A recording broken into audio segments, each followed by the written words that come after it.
Hello students, कैसे हैं आप लोग। क्लास 11th में हम लोगों ने चैप्टर 2 में बहुत सारे बेसिक अकाउंटिंग टर्म्स पढ़े थे। वो सारे आप लोगों को याद करना है, ठीक है, क्योंकि वो सारों से ही आपके आगे चलकर क्वेश्चन सॉल्व होंगे। उसमें सबसे इंपॉर्टेंट दो चीज़ें होती हैं जो मैंने अभी तक छोड़ रखी थी, एक एसेट्स और एक लायबिलिटीज़, ठीक है। तो एसेट्स और लायबिलिटीज दोनों के हम सेपरेट वीडियो में समझेंगे, क्योंकि ये आपको समझ में आना बहुत ज़रूरी है, ठीक। तो आज हम पहले सीखते हैं एसेट्स क्या होती है, ठीक। तो एसेट्स में मैंने लिखा है economic resources of the entity which will give benefit in future. हमारी फर्म में जितने भी रिसोर्सेस होते हैं, रिसोर्सेस मतलब संसाधन, है ना, जिनके बिना हम बिजनेस नहीं कर सकते।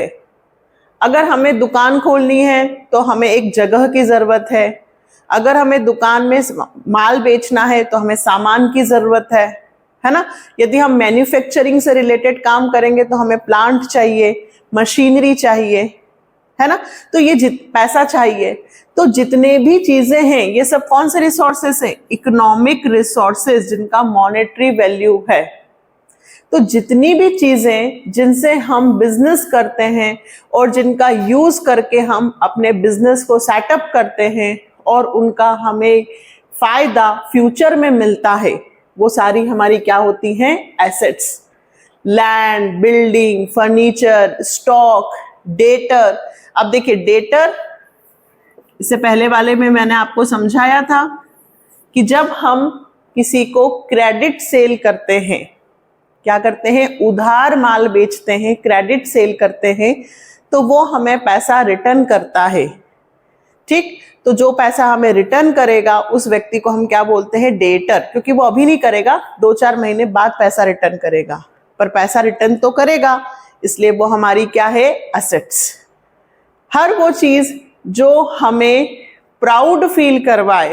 एक सिंपल सी लैंग्वेज में यदि एक 3rd 4th का स्टूडेंट हमसे पूछे कि मैम एसेट्स क्या होती है, तो भाई जिनके शो ऑफ से आपको बड़ा प्राउड फील होता है कि भाई मेरे पास लैंड है, मेरे पास 2 मकान है, मेरे पास एक बिल्डिंग है, मेरे पास 4 गाड़ियां हैं, तो ये सब भी प्रॉपर्टी भी क्या होती है, एसेट्स, है ना।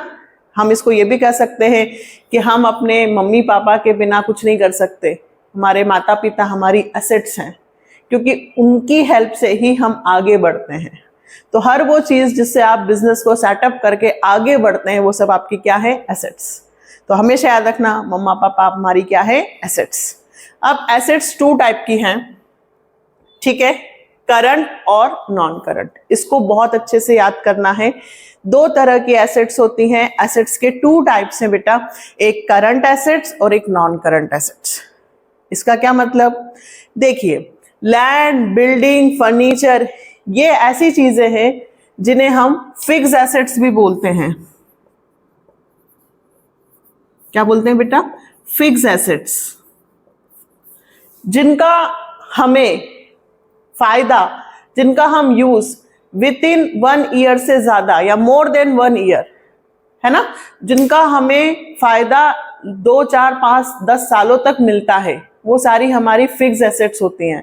दुकान एक बार खरीदी जाती है, बार बार नहीं खरीदी जाती। दुकान, शॉप खरीद ली, अब वो काम देगी, है ना, शॉप।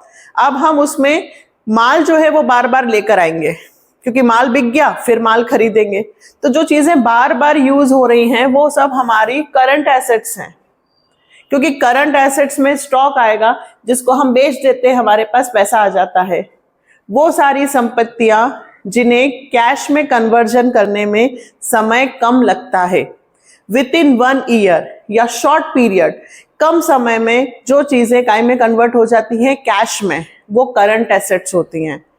और ऐसी चीजें जिनको खरीदा जाता है फॉर रीसेल। आप शॉप में जितना भी सामान खरीदते हो वो क्यों, ताकि आप उसको वापस बेच सको। तो जो भी चीजें आपने खरीदी हैं और आप उसको वापस बेच रहे हो, वो सारी करंट एसेट्स। वो सारी चीजें जिन्हें कैश में कन्वर्ट होने में समय नहीं लगता, जैसे कि डेटर। हमने मोहन को माल बेचा 10,000 का, ठीक, उसने मुझे 4,000 रुपए तो नगद दे दिए और उसने कहा कि 6,000 रुपए मैं 3 महीने बाद दे दूंगा।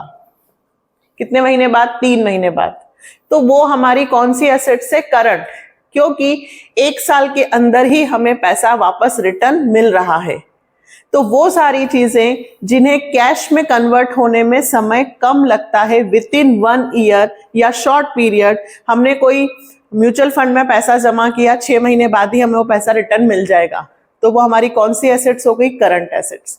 कोई हमने मार्केट से सिक्योरिटी खरीदी, कोई शेयर खरीदे जो 6 महीने या साल भर के अंदर हमें उनका पैसा रिटर्न मिल जाएगा, वो हमारी कौन सी होती है? Current assets.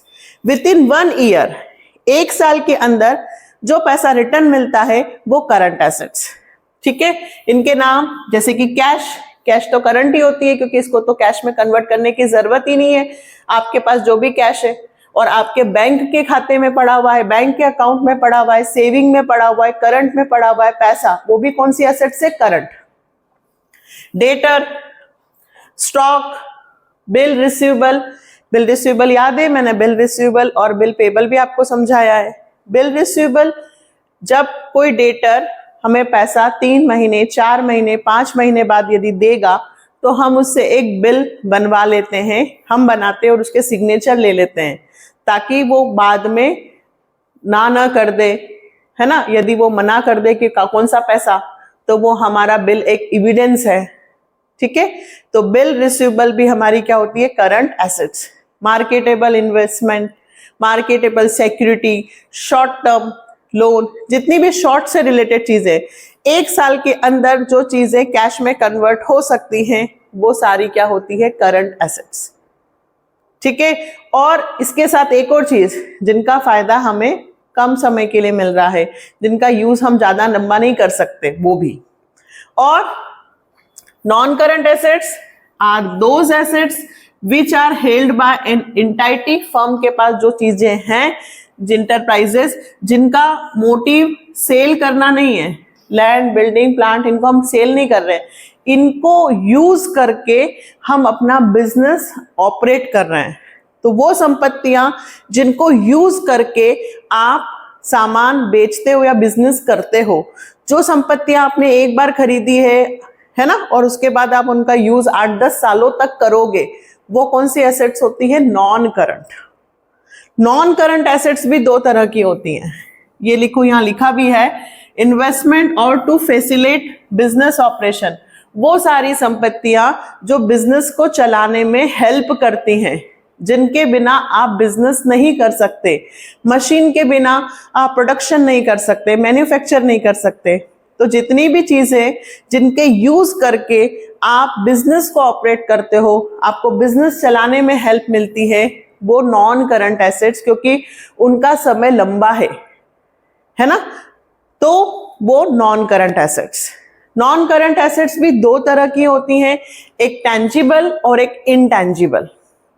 टेंजिबल एसेट्स वो एसेट्स जो हमें दिखाई देती हैं, जिनका फिजिकल एग्जिस्टेंस होता है, जिन्हें आप देख सकते हो, जिन्हें आप छू सकते हो। आप इसी को लिखें, which have physical existence, they can be seen and touch, they can feel, आप जिनको फील कर सकते हो, छू सकते हो, देख सकते हो। लैंड, बिल्डिंग, प्लांट, मशीनरी, ये सब चीजें आप देख सकते हैं। तो ये सारी कौन सी एसेट्स होती हैं? टेंजिबल। किसके अंदर आती है? Non current. फिर से एसेट्स कितने तरह की होती हैं? 2 तरह की, एक कौन सी? करंट, और एक कौन सी? Non current. नॉन करंट कितने टाइप्स की होती हैं? 2, एक टेंजिबल और एक इनटेंजिबल। इनटेंजिबल अदृश्य संपत्तियां, अदृश्य वो संपत्तियां जिनका कोई फिजिकल एग्जिस्टेंस नहीं होता है, which do not have physical existence, they cannot be seen and they cannot be touched, जिनको आप ना टच कर सकते हो, ना सीन कर सकते हो। ठीक है, फील तो कर सकते हो कि हाँ हमारे पास कॉपीराइट है।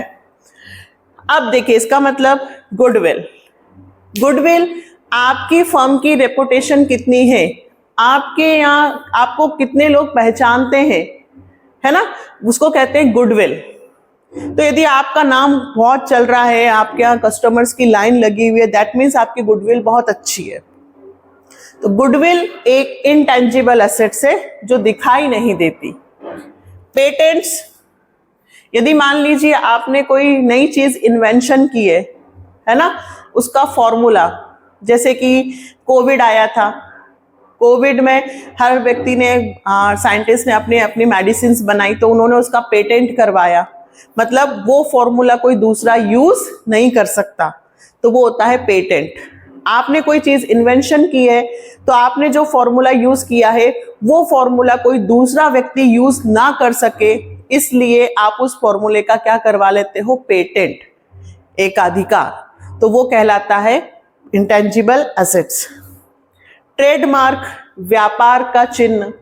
आपने देखा होगा कि जो इलिटरेट व्यक्ति होता है, गांवों में आप जाइए, वो कहते हैं अरे वो वाला साबुन दे देना, वो पूछता है कौन सा वाला, अरे जिसपे नींबू मंडे हुए, है ना, नींबू बना हुआ होता है, उस पे लेमन होता है, वो किसका, विल साबुन।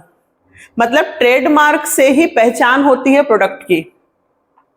ट्रेडमार्क, व्यापार का चिन्ह, हर एक रिबॉक का अपना सिंबल होता है ना, हर एक आप मतलब ब्रांड का अपना एक सिंबल होता है जिसका यूज कोई दूसरा व्यक्ति नहीं कर सकता। तो जो हम अपने ब्रांड का, अपने सिंबल का, या जिसका भी हम ट्रेडमार्क अपना बनवा लेते हैं कि भाई ये हमारा ट्रेडमार्क है, इसको कोई दूसरा यूज नहीं कर सकता है, तो वो हमारी क्या हो गई, संपत्ति। लेकिन वो कौन सी है, इंटेंजिबल। फिर आता है कॉपीराइट। ऑथर जो बुक्स लिखते हैं, क्रिएटर जिन्हें हम कह सकते हैं, वो अपनी जो भी बुक्स लिखते हैं, या सपोज करो आपका टीएस ग्रवाल है, ठीक है, तो अब टीएस ग्रवाल साहब ने जो इस बुक में लिखा है, इसके सीधे सीधे कंटेंट्स को कोई और यूज नहीं कर सकता। क्यों? क्योंकि इन्होंने इस पर अपना कॉपीराइट ले रखा है। तो ऑथर ने यदि बुक लिखी है, राइटर ने अपनी बुक लिखी है, वैसे की वैसी चीजें कोई और उसको नहीं लिख सकता, इसलिए हम उस पर अपना क्या ले लेते हैं, कॉपीराइट, ताकि हमारी जैसा लिखावट को कोई और कॉपी नहीं कर सके। सेम हमने जो लिखा है कंटेंट, वो कोई दूसरा नहीं यूज कर सके। तो देखिए, कॉपीराइट, ट्रेडमार्क, पेटेंट, ये सारी चीजें एक तरीके से हम उसको यूज कर सके, कोई और हमारी चीजों को यूज ना कर सके, इसलिए हम ये सारी चीजें रजिस्टर्ड करवाते हैं, पेटेंट करवाते हैं, कॉपीराइट लेते हैं, ट्रेडमार्क लेते हैं। तो ये हमारी क्या है, संपत्ति। क्यों? क्योंकि इनका यूज हम 8, 10, 15, 20 सालों तक हम इनका फायदा उठाएंगे, फ्यूचर में हमें इनका प्रॉफिट मिलेगा, फ्यूचर में हम इनसे पैसे कमाएंगे, क्योंकि दूसरा उसको यूज नहीं कर सकेगा। तो ये क्या है, हमारी एसेट्स। लेकिन कौन सी एसेट्स है, ये राइट से रिलेटेड है, अधिकार से रिलेटेड है, और अधिकार दिखते नहीं है। तो ये कौन सी एसेट्स हुई, इनटैंजिबल एसेट्स, है ना। लेकिन इनका बेनिफिट जो है वो हमें फ्यूचर में बहुत सालों तक मिलेगा, बहुत सालों तक, लॉन्ग पीरियड। इसलिए ये एसेट्स तो हैं, लेकिन कौन सी एसेट्स हैं, नॉन करंट एसेट्स। ठीक है, तो इस वीडियो में मैंने आपको क्या समझाया, एसेट्स। एसेट्स क्या होती हैं, एसेट्स के टाइप। एसेट्स के कितने टाइप हैं बेटा, 2, करंट और नॉन करंट। और नॉन करंट में भी 2 आते हैं, टैंजिबल और इनटैंजिबल। आपको क्या करना है, डेफिनेशन और हर चीज के कम से कम 5 एग्जाम्पल्स आपको याद होने चाहिए। कितने, 5। हमने 4 लिखे हैं, तो एक आप लिख लीजिएगा। इधर आप प्लांट लिख सकते हैं, है ना, इधर आप सॉफ्टवेयर लिख सकते हैं, सॉफ्टवेयर की आपने एप्लीकेशन, ऐप, कुछ भी। तो इस तरह से, या मार्केटेबल सिक्योरिटी लिख सकते हैं, शॉर्ट टर्म लोन लिख सकते हैं, बहुत सारी हैं। हर एक एसेट्स के आपको कम से कम 5 टाइप्स याद होने चाहिए, 5 एग्जाम्पल्स याद होने चाहिए, क्योंकि 1 मार्क्स से एमसीक्यूज भी आ सकता है। तो नेक्स्ट वीडियो में लायबिलिटीज के साथ मिलेंगे। ठीक है, अगर आप लोगों को 11th की जर्नी हम लोगों के साथ करना है, इकोनॉमिक, बिजनेस, स्टेट, सब कुछ मुझसे यदि समझना है, तो आपको लाइक, सब्सक्राइब, शेयर और कमेंट करना पड़ेगा। बाय।